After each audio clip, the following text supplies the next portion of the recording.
My name is Dr. Calvin Battle, and I pastor the Destiny Center in Tulsa, Oklahoma.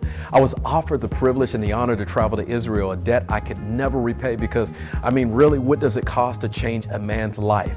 And my life was changed. To visit Israel was beyond transformational. It was life-changing. For me to travel to Israel with 32 other pastors that span denominational, generational, and ethnic lines to come together upon the Holy Land among God's chosen people, words pale to describe such an experience where all became one. And many of the pastors are now personal friends because we have a deep bond where our faith converged, and all the experiences that we participated together will be with us forever.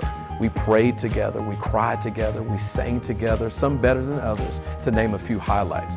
And to see firsthand what I've only studied, preached about, talked about, to physically be present in locations recorded in the Holy Scriptures was deeply humbling.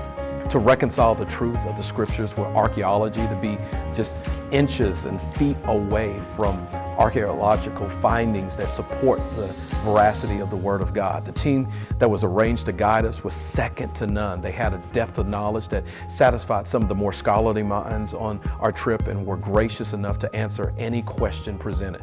This was more than a tour. It was a calling for me. It was a recalibration to reconsider the mandate that I had acknowledged over 20 years ago and understand its criticality in the hour in which we live.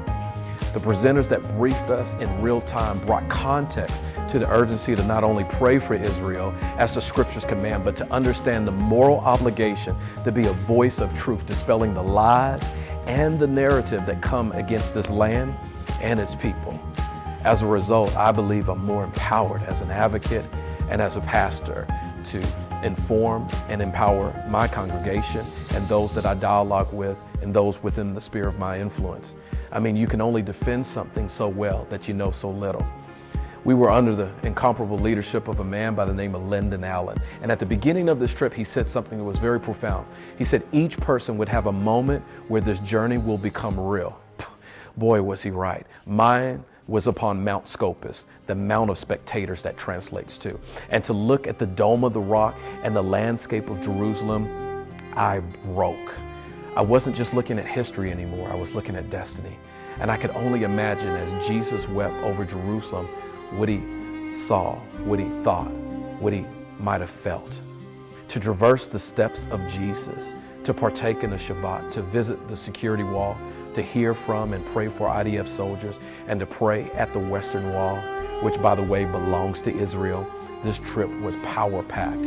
And after traveling over 30 countries, I can say I've never been as impacted as I was on this trip. I have to personally thank Dr. John Hagee. His fearless and tireless leadership is incredible. David Brogg and his team and all those that support Christians United for Israel, let me say this: God bless you, and may God bless Israel.